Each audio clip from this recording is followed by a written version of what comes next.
This episode is sponsored by Arana Stay, the digital guest guide of the future. Say goodbye to the hassle of traditional welcome packs and say hello to a seamless and unforgettable digital experience for your guest with Arana's fully branded guest experience app. Boost your revenue with powerful features and focus on what you do best, whilst Arana Stay takes care of the rest. Visit aranastay.com to find out more.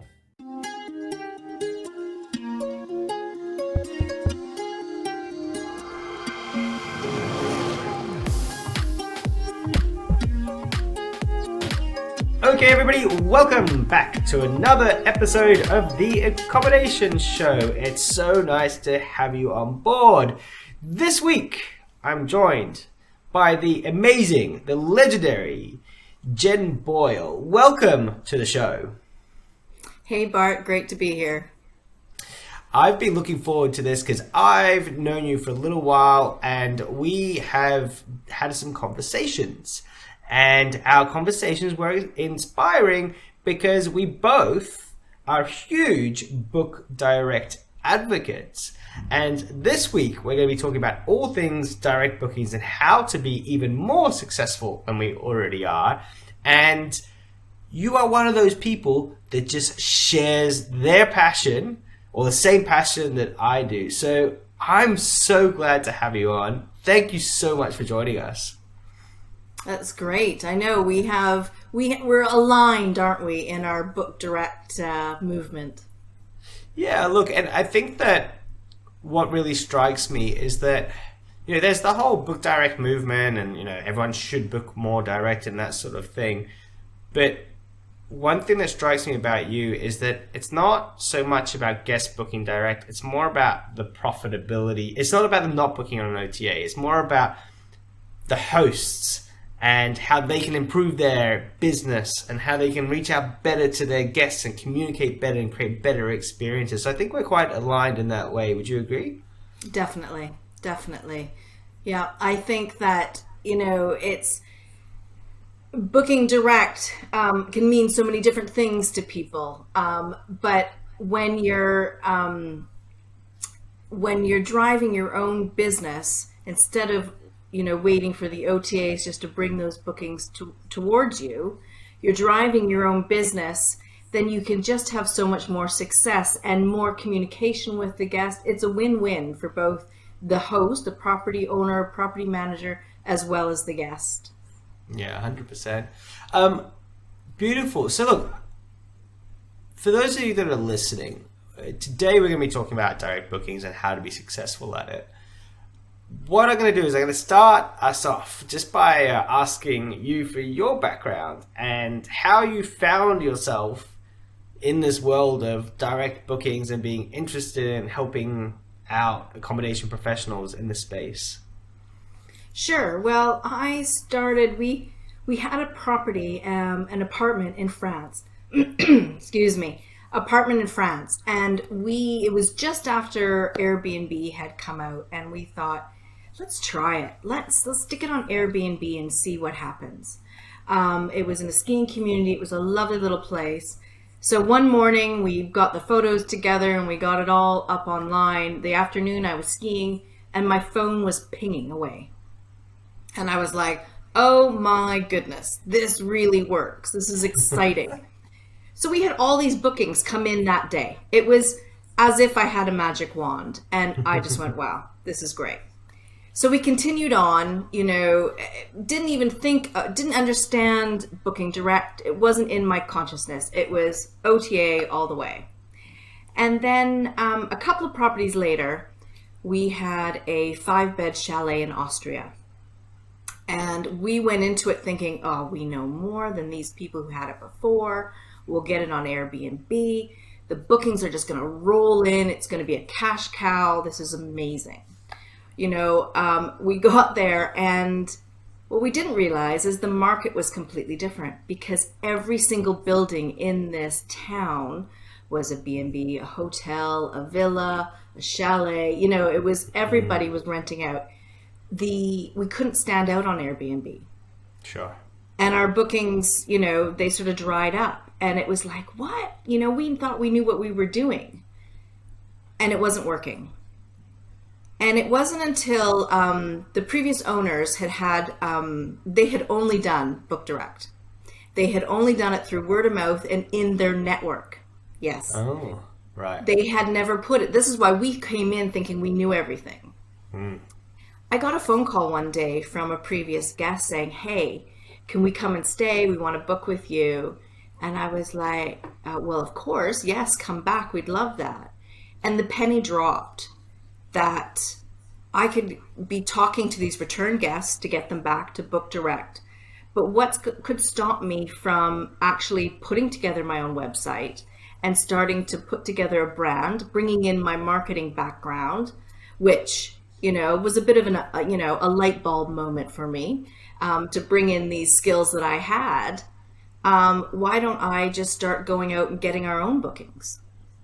Yeah. So that's what started it. We started getting our own bookings. I started contacting previous guests from the previous owners, and we created a brand for the property. Yeah. Amazing. And I can't wait to stuck into that and talking about brand and kind of how you did it and that journey of how you actually become successful at direct bookings. And a couple of things for everybody to know. One thing is that through this, you now have had a tremendous success, and you've got an awesome event, which is an online event that's all about direct bookings. Can you tell us just briefly about what that is? Sure. It's the Direct Booking Success Summit, and it's coming up for its third year. It's happening October the 3rd to the 5th. And you can find out more at directbookingsuccesssummit.com. You can sign up to the wait list there. But it is 3 days of educational talks, live events, prizes, and the best thing is that it's free. What's not to like about it? And look, I mean, you've told me about this event, and you've said that there's been like massive amounts of people that have attended it, right? That are coming to it. Yeah. Last year we had about 650 people sign up, and the best thing about it being online, virtual, is it's worldwide. Yeah. So you can stay in your pajamas. There is no travel needed. There's no cost. You just find out what your local time is when the summit's going to be on, and you tune in. And the presentations are actually pre-recorded, but they drop at a certain time. So you're watching it all together. And the presenters, the speakers are there as well, so you can ask questions and interact. Last year we had a live networking event, which was so amazing. And we have prizes, and it's just, it's a real party. Even though it's online, we try to still connect through that screen. Yeah, amazing. And look, I think that's also a testament to, building a brand, getting direct bookings, but also building an audience and understanding your demographic and your avatar. So well done on that. And the other thing I really want to come back to is the hospitality side of things.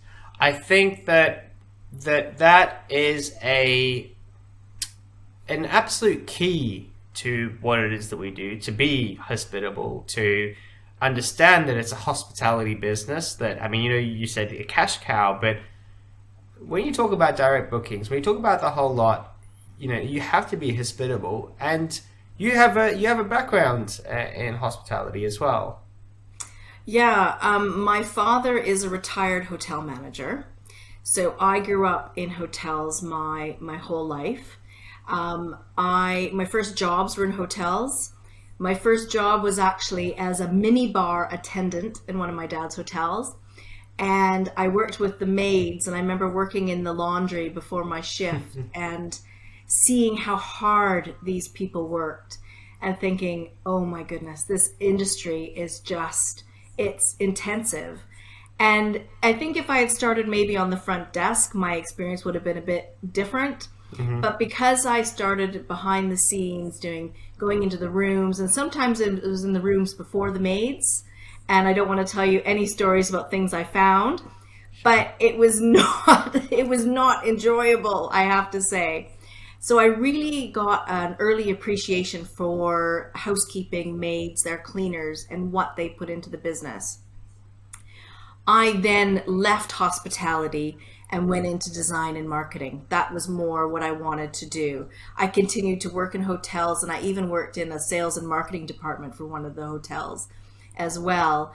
And it was a really great experience. But my career sort of then went off into another tangent. So I feel like I've almost come back, Full circle. 360. Yeah.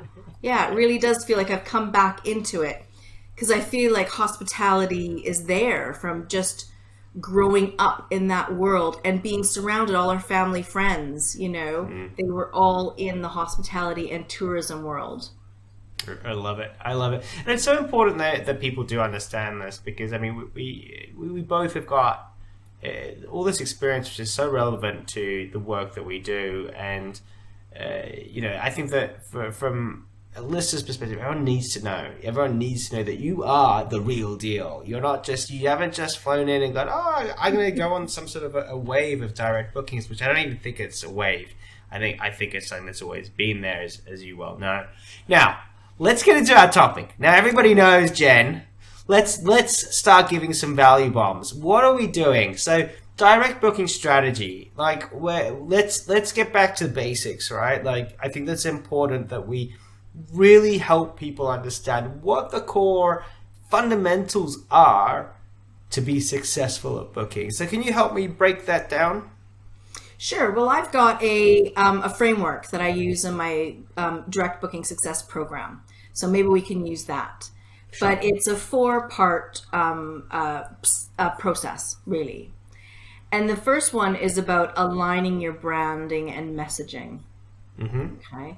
And I know that's something that you know about a lot as well, but it's about building your brand, not Airbnb's or another OTAs. Mm-hmm. It's your brand so that when people stay with you, they remember you, not how they booked. When we're thinking about when people say, oh, I've got an Airbnb or I've stayed at an Airbnb, Airbnb is not the name of the place they stayed in. They booked through that platform, right? Which I know we're all on the same page with that. So we want to build a strong brand so they can say, hey, I've stayed at Rose's Cottage or Jenny's Beach Chalet or whatever it is, but that's where they've stayed. And it's not just a visual. We're not just talking about a logo. A lot of people, I think branding is, oh, I've got a logo. I've drawn one on a piece of paper. I'm fine. It's all your messaging and everything that you put out, the images you use, the words you use to describe, but also getting into who your ideal guest is. Finding out, and I don't use the word avatar. I don't use the word persona because it's a real person. And I don't think that it gives the same effect, if you're using these sort of more generic terms. So I want it to be somebody real. Yeah. I've had clients who've said, you know what, going through this exercise of figuring out who my ideal guest is, I realize it's my sister-in-law, or I realize it was John who came to my place, 3 years ago. That's the person. So it's finding that person, having a picture of them in your mind that you can talk to. And so we're aligning everything together so it fits together, as well as your offer. Yeah. So if you've got a place that, you're always talking about it sleeps 4. Maybe it's a 1-bedroom and a sofa bed. And you're always talking about, it sleeps 4, it's brilliant. But you realize that your ideal guest is a couple. Well, stop saying it sleeps 4.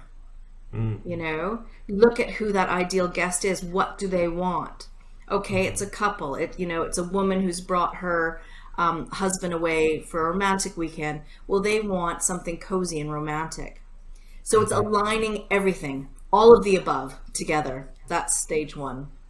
Yeah, and it's so interesting. And I'm going to ask you about this because we need the consistent messaging, the consistent photos. We need to make sure that it all is kind of cohesive. If we're just getting started and we've got one property, What do we do? I mean, what do you tell people to do in terms of like creating that brand that sort of makes sense? Well, we go into it and we look at. I've actually got a client right now who's having a hard time coming up with their brand. They have 3 properties on one site, and all 3 properties are so different. And we're getting right into it. It's like, what is it? What's your USP? What's your unique selling point? What is it that people want to come to you for? And for them, we think, we're still working on it because it is a hard one, that they're a jumping off point for all the places in that area to see. So they're sort of the gates to that area. So we're looking at that sort of as a strategy. For one property, it depends on where you are, what you want. There's not an answer that sort of fits all, but looking at, getting yourself the visuals aspect, so a logo and a name that means something, a logo that means something, colors, but also your messaging is how you're getting that across to the guests that are coming. Yeah. And I think that for me, you nailed something which is important, which is the unique selling point or proposition. And it's something that I'm going to relate back to an earlier story that you told about you having the place that you were on the OTAs and then not taking direct bookings, and then you realized that you had a problem, you needed to create the brand. And the issue that you had there is, how do you differentiate yourself in an incredibly crowded market, particularly if everyone's got either a pool, or if everyone's got access to the same facilities, if all your neighbors have got very, very similar. You can't just go and put in a brand new TV and think that you're going to get more direct bookings. It's not the way that it works, unless you've gone all in and you're like, we're going to build a cinema in here. And we're going to theme it in a certain ways. Oh, now we're going to theme it. Oh, what is he talking about? Oh, we can theme our properties. Okay, now we have something that is unique. And every business owner is going to have their different capabilities, their different skill sets, and their different willingness to invest in this brand. And it might be that they're looking to create a big brand, or if not, you can be known for something that is unique, which is either unique in the property, or if you're like a property manager, or if you've got multiple properties, you can be known for your incredible customer service. You can be known as being the hot sauce guy, in my perspective. And we always leave hot sauces in all the places that we think, just different little triggers that are going to create something which is unique. Yeah, it's your service, but also your local knowledge. And Yes. that is really how you can stand out, and how the larger companies, when they focus on local, or when smaller companies are local, they can stand out. Sometimes a owner operator, somebody who owns 1 or 2 properties in the area, has an advantage over a larger company in this. Because if they're local, they know everybody, they know where to go. So they can give the service to that guest, but that's also how they can stand out. So you can have a comparison of a hotel in the same area, or a small hotel, where the staff is there, and yes, they're knowledgeable, but then you've got an owner operator of a vacation rental or short-term rental or a villa, and they are local, and they're putting everything into that. So they've put all their eggs into that basket, and they're talking about in their emails before the guest even arrives about things to do, their favorite places to go to. It's all about that guest experience. Yeah. Beautiful. Okay, so I think we've given lots of little things for people to think about in terms of setting up an effective brand. I think a lot of people have already got their brand sorted and that, yeah, I've got it. But nevertheless, I do encourage you, if you don't have your unique selling points as a business figured out, if you don't have them written down, then you need to write them down.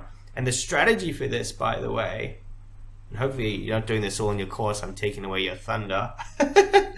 But what I do with my clients is I say, hey, write down as many as you possibly can, and then pick your top 5. Because you can't sell all of them. Just pick your top 5 or your top 7 or your top 3 and just go, this is what we're really good at. We're really good at cleaning the properties and making sure they're super clean.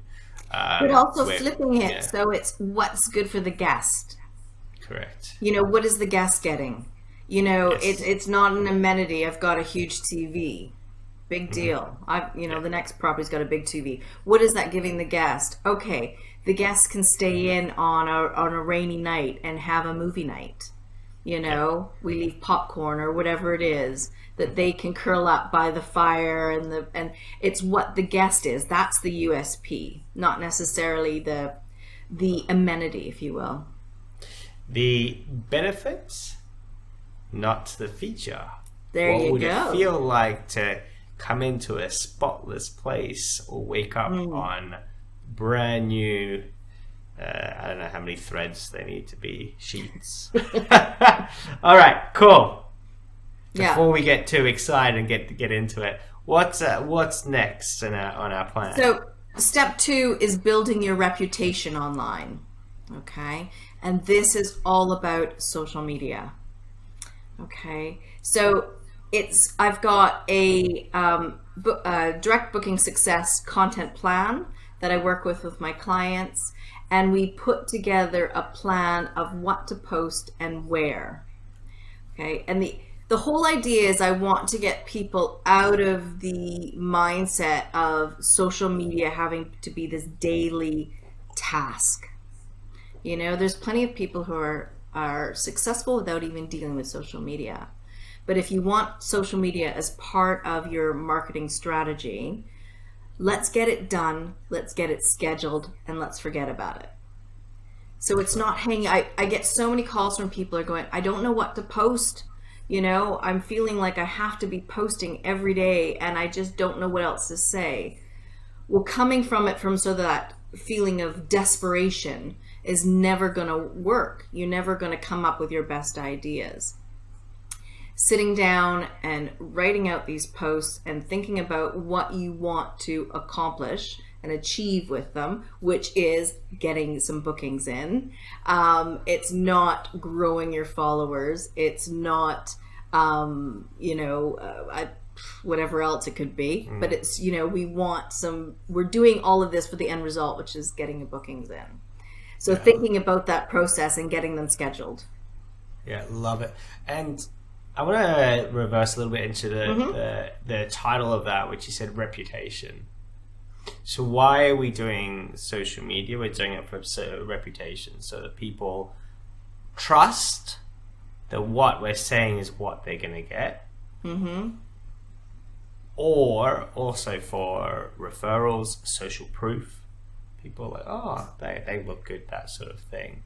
So when we look at how we communicate externally, and social media is just about communicating more than anything else and reaching out to our communities, we want to make sure that when somebody sees our messaging or sees us, that it's congruent with what we're trying to tell them or the experience that they're going to have, so they can book with confidence. Yes, that's exactly it. And it's following through with all that branding and messaging work we've done in the first stage. So it's then putting that into practice in the social space. You know, making sure that the name of your accounts is the same as your website, is the same as your business. Yeah. You know, using the same profile picture across the platforms. Nobody wants to be surprised or be confused or wonder who this is. We want to keep everything consistent. This particular part is probably one of the weakest parts for most businesses that I consult with, or that I've ever stayed in that's a short-term rental. And when I try to break out of the OTAs to go direct, absolute nightmare. They have no brand consistency. You can't find them. If you do find them, it doesn't make sense. There's nothing there to give me faith that when I turn up with my suitcase coming all the way from Australia and I'm in a foreign land, I'm pretty tired, need a bed, then it's going to work out. Yeah. You know, that it just doesn't exist for a lot of businesses. And I think the other thing, this reputation at both sides, right? So you've got your positive reputation, but all it takes is a few negative reviews going, hey, I couldn't check in, or the owner's not great, or whatever, then you're just not going to book. Yeah, that's so true. That's so true. We're a society that live on reviews now, for better or for worse. It's it's an Airbnb world, unfortunately, with the reviews. So it's building that positive reputation, because let's face it, sometimes things go wrong, and sometimes there's a review that comes through that maybe isn't the best. You've tried your hardest. It's one in a 100. But we don't want that to affect our mindset or our business. We want to keep going. So having that structure in what you're going to be posting and putting out, you're not on the back foot. You're being proactive. Yeah. So on that as well, when you're building this, build to where your audience is. So if they use Facebook more, then build it on Facebook. Yes. Don't worry about all the different platforms. If they're on Instagram, do it on Instagram. Yeah, TikTok, because you've known, by the time you get to TikTok. this, you know who your ideal guest is. So where are they hanging out? Yeah. Exactly. If they're all on Facebook and you're dancing around on TikTok, it's not going to work, is it? Exactly. Unless you start dancing around and you figure out there are some people there, right? So Yeah. All right. Cool. What's next on our agenda? So the third stage is increasing your online visibility. Okay. And this is sometimes really overlooked. Okay. So we've had your branding, and a lot of people will come to me and it's all social media. But it can be such a time waste, a time suck, really, if you're dealing with it on a daily basis. So getting into your online visibility, okay? So we're talking about SEO. We're talking about blogging, which I know you're such a fan. And we're talking about email marketing, which I find is so underutilized. And that can really be where you find some gold in your property, is in that email list. Absolutely. Okay. So SEO, content. I'm going to say content rather than blog posts. That's allowed. And then we have email. Now, in my experience, most of the time we don't have enough time to focus on these things, and particularly as it's very, very difficult. So email is measurable, which is great, right? You can see the impact of email quite often, but a long tail, if we're emailing for a year, we might not know exactly which email it was that triggered, but over time people will start to filter through and book, because you can see open rates and things like that. With SEO, we can measure, we can, all right, well, we're ranking higher for this particular keyword, but that could take 3 months, and then who knows really whether it was exactly because of the efforts that we put in, or Google changes algorithms. It's a bit harder when we're not professionals and spending all our time looking at it. In terms of this part here, if we're going to get super practical, if you're going to be super honest and go, all right, what's the order of doing things in? What are the parts? What are the low-hanging fruits for us? The low-hanging fruit is the email. Yeah. It's your return guests. It's contacting those who have stayed before. And a lot of people who come to me, and when their bookings have sort of dried up and they're like, I don't know what to do. And I'm like, well, do you have an email list? Sort of.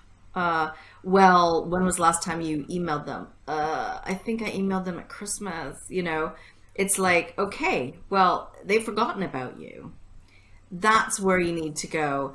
I'm racking my brain to think of the conversion rate right now, but it's something, it's like, is it 1.6 or 3.6? I can't remember what it is, but it sounds really low, your conversion rate on email. But a rule of thumb is that if you're sending out an email, you should be getting a booking off the back of it. Yeah. Okay. If that email list is full of your ideal guest, of people who've stayed before, of new people, whoever it is, you should be getting a booking off of it if you're doing it properly. And I'm not talking about sending a sales email. I'm not talking about sending them, all the information about your offers. It's about sending them information about the area. Sending them snippets of your blog posts, of your content on your website, so that you can tell them about the area and things to do and what is in it for them, rather than I need a booking, please. Yeah. The ones that I really think resonate well is sharing stories.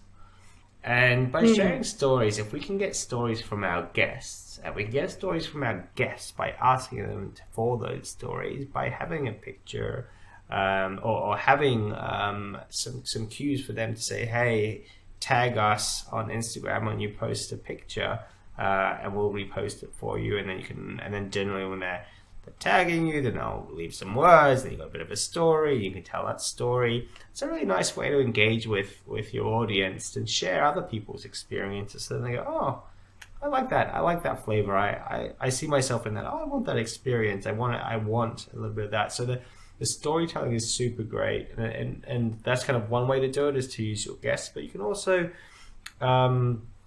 share your stories as well. Hey, you'll never believe what we've been up to. We stayed at the properties, we went to here, we went to there, we got coffees and this and that. And you can divide them up. So there's a bit of a strategy around that. But there's lots of things that you can send to people that, if we can't make it super valuable because we're giving, best fishing spots, cool, yeah, I'm not going there for a year. Maybe if they're interested in fishing, then it's okay. But when we don't have that, we can at least make them feel good and feel something great out of the emails that we're sending them. Yeah. People who sit on an email list for, a year or two, and they're saying, well, I haven't emailed them, and I'm like, okay, well, let's email them and say hi and say, thank you for staying, yes, I haven't emailed. Just be human about it. Don't turn into that used car salesman. It's be human. And just say, hi, I really thank you for your booking. Here's some things that are coming up. If we'd love to have you back again. I am not a great believer in giving discounts. The only people that I would give a discount to are those who are returning. Yeah, absolutely. Look, encouraging through discounts is an awful way to do things. It's a race to the bottom, isn't it? You can just keep discounting and discounting. I think doing offers is reasonable though. Like a couple of nights stay, an additional night for free. Yes, of course. Free this, like different editions and that sort of thing. But I think that the discount itself, we don't remember the discount once we've received it. Yeah. So, we do remember an extra night stay. What do we do on that extra night? All right, cool. And then the last part, and the other two parts, if you're listening, watching, and you're like, oh, why didn't you cover off the other two parts? Because you can go and buy it from Jenn. All right, what's the last part? The last part is creating and following your plan. Okay. Gotcha. That's it. Yeah. Yeah. So it's taking everything that you've put together, the branding, the messaging, the social media, the SEO, the blogging, the email marketing, okay? Figuring out, I am a real believer that your life is important, and you need to figure out the marketing that fits in with your life. There could be months, there could be a month coming up that you've got a family wedding, a funeral, a big event or something, and marketing takes a back seat. Well, if you're being consistent all the rest of those months, it's going to be okay to take your foot off the gas a bit. So it's creating that plan going forward so that you've got all these areas covered. And you might say, look, I don't want to deal with social media. Fine, take it out of the plan. But what are you going to put in its place? What are you going to concentrate on? So that is sort of what we're doing here. And tracking your progress, looking at your stats, looking at what's working well. Every quarter sitting down and saying, okay, what has worked? What in my marketing has brought in the bookings? I'm going to do more of that. What hasn't worked? Okay, can I tweak that and make it work, or should I just put it by the side? I absolutely love it. And not expecting it as well. You did send me some notes earlier on, but I didn't read them, so you caught me by surprise. No, I mean that in a good way, because it's one of those ones where, I mean, it's obvious, right? Do what we're saying, right? Is effective what it is, and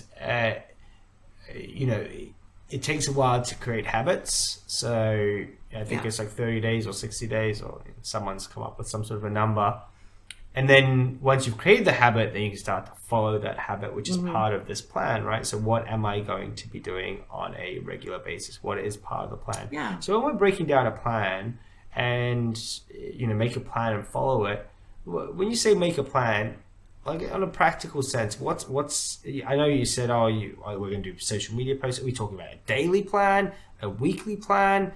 And don't say all of the above. That's not okay. I want something so people can go, all right, I'm making a plan. What do they do? Do it on a monthly basis, a monthly plan, okay? And of course you are going to break it down into weeks and days as you're looking at that month. But look at the month as a whole. Okay, so you can plan out when you'll send your emails, hopefully once a month, even better twice a month if you can, where you can send those emails, where you can create those bigger forms of content, those blog posts that you can cut up and use. When are you going to sit down and actually schedule those social posts?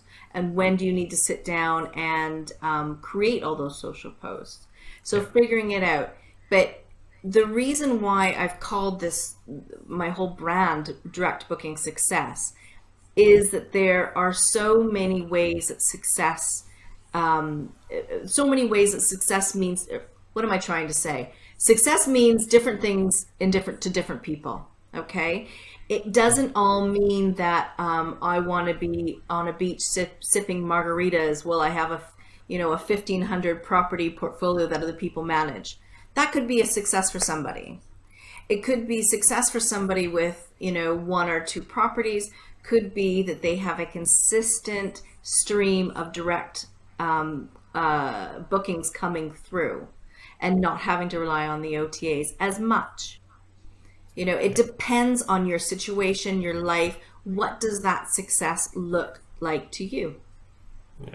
Well, the interesting thing with that one there is a lot of people that I talk to nowadays, I'm just like, the success for me, and what I kind of say, it's financial, right? Like, yes, making people feel good and all the other things that are very important. But if you're not making money from doing this stuff, stop doing it. Yeah. Stop doing it. It's very, very straightforward. You're in business to make money.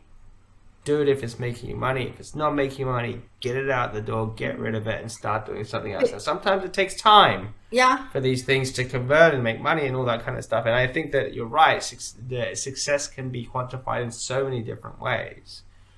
But the linchpin of it all, if you're not making money, or if it's not going to make you money, or you're not going to save money from the OTAs because you're better off just going and picking up 20 properties. Don't pick up the 20 properties. Don't do the booking thing. Have as part of your strategy, but the dollar is what counts. That's my version of it. Yeah. Right? No, we're all the bottom line is we all have to make money. It's called work, right? Yes. It's not called fun.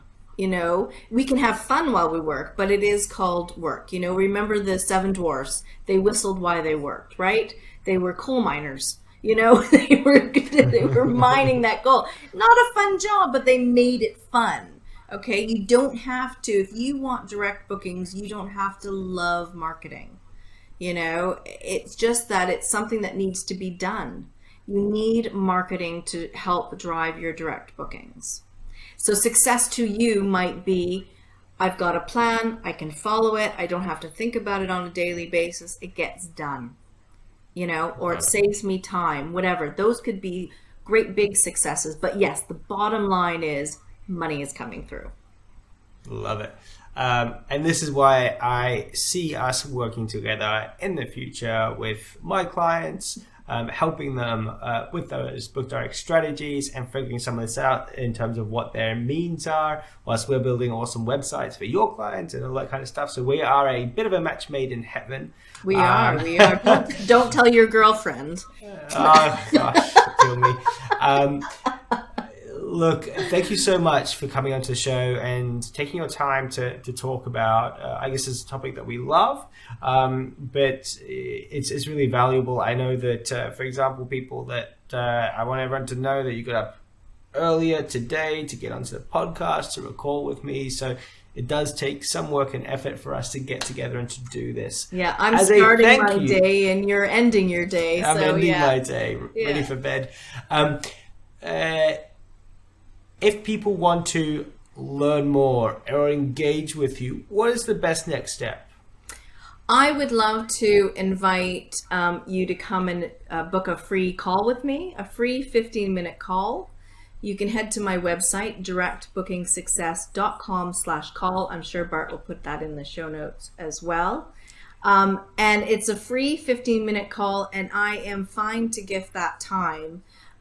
So that we can get to know each other and I can help you. We can look at your marketing, your business, find out what's working, what's not, and help you pinpoint those areas that need attention for growth.